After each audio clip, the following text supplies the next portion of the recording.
17 September 1939, the Germans began a full-scale assault on the castle. Heavy shelling caused the roof of the castle to go up in flames, along with the Zygmuntowska and Władysławowska towers. It also caused the ballroom ceiling to collapse. There was an immediate response aimed at saving the building. The fire brigade arrived in short time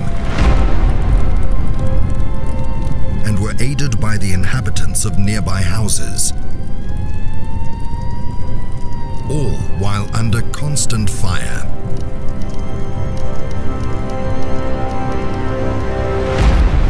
The castle's curator, Kazimierz Brokle, was killed in the courtyard, and he was buried by the Grodzka Gate.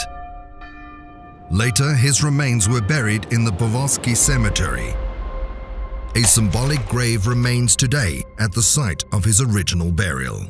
On the day of the bombardment of the former royal residence, the director of the National Museum in Warsaw, Stanisław Lorenz, initiated activities with the aim of saving the most precious exhibits in the castle, together with employees of the museum, as well as students, young people, and local inhabitants, among others.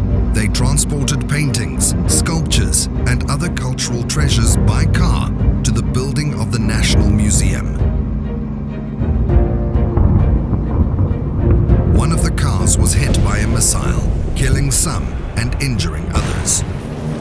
In the following days of that September, a team led by Stanisław Lorenz continued the transportation of valuable exhibits to the basement of the National Museum.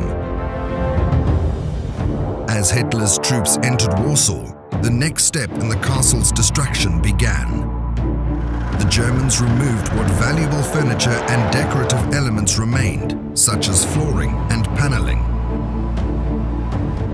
Doors and windows were ripped out and thrown into the courtyard. Even heating installations, pipes and cables were dismantled. By November, the sappers were drilling holes in which to put dynamite. During this time, despite the opposition of the German military police, a group of Poles led by Stanisław Lorenz joined the work in the castle. Thanks to this, many architectural fragments were removed and hidden, including 6 columns from the royal chapel, marble fireplaces, and many decorative elements which were to serve the future reconstruction of the interior. Among others, stone elements of the Grodzka Gate were removed from the outside of the building, as well as sculptures from the side of the river Vistula and the courtyard. By the end of January 1940, the German sappers inserted dynamite into the more than 10,000 holes they had prepared.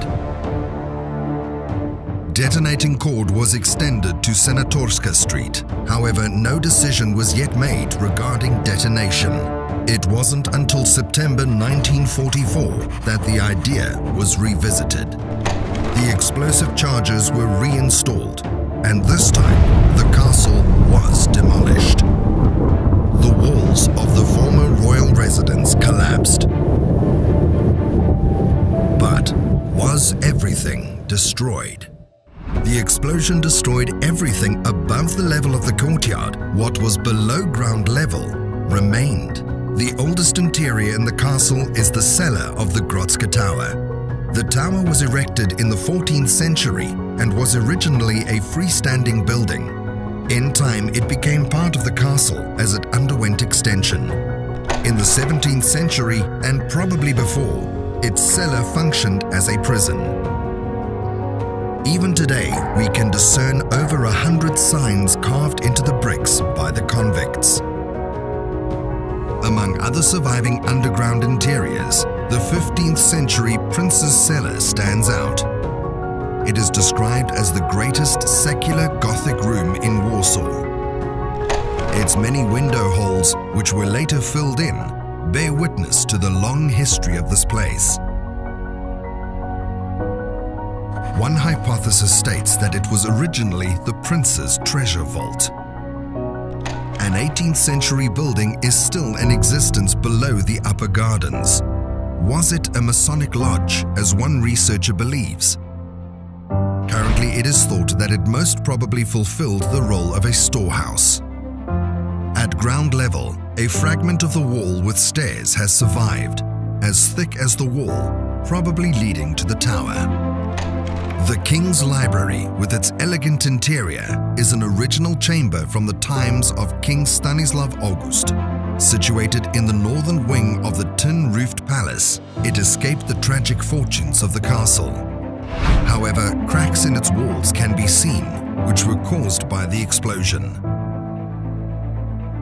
In 1947, work started on removing rubble from the terrain of the castle, during which many decorative stone fragments were recovered.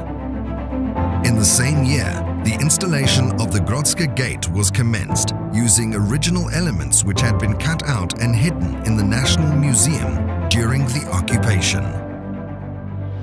Just one section of the wall, at full height, still jutted out from the ruins of the destroyed building. After the rebuilding of the castle was agreed to in 1971, it was decided that this section would be included in the reconstructed walls. Today, the 18th century original part of the building is marked with a thin line which can be seen from the side of the gardens. The line is subtle enough not to interfere with the impressive elevation, but it can be seen close up. From the internal side of the wall at ground level, the holes Hitler's troops drilled for their dynamite are still visible.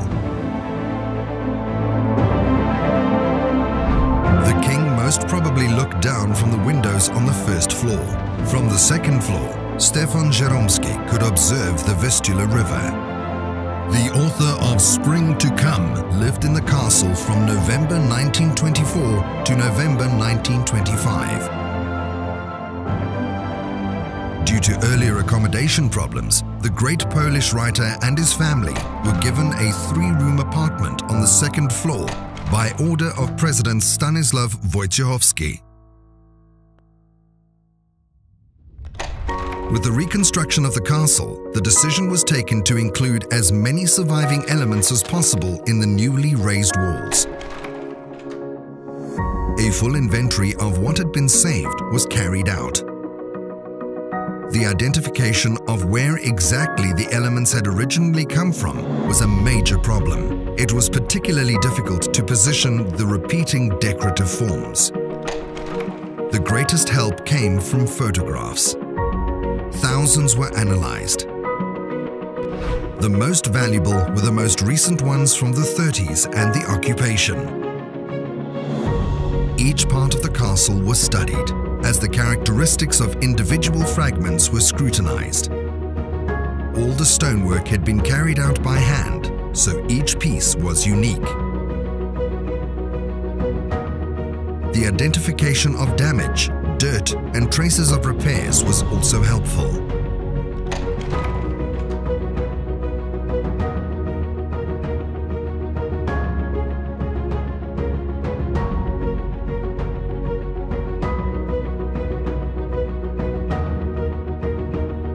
The thousands of original elements embedded in the walls of the castle included cornices, window frames, portals and balcony supports, etc.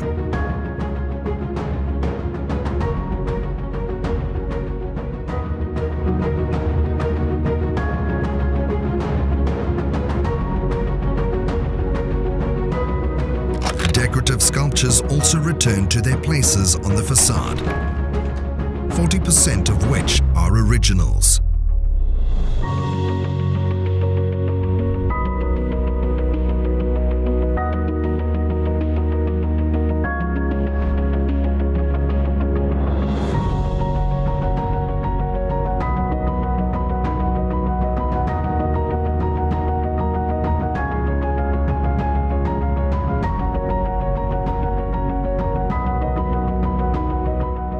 Recreating the historical interior using thousands of original elements like sculptures, paintings, furniture, and architectural details merits its own story.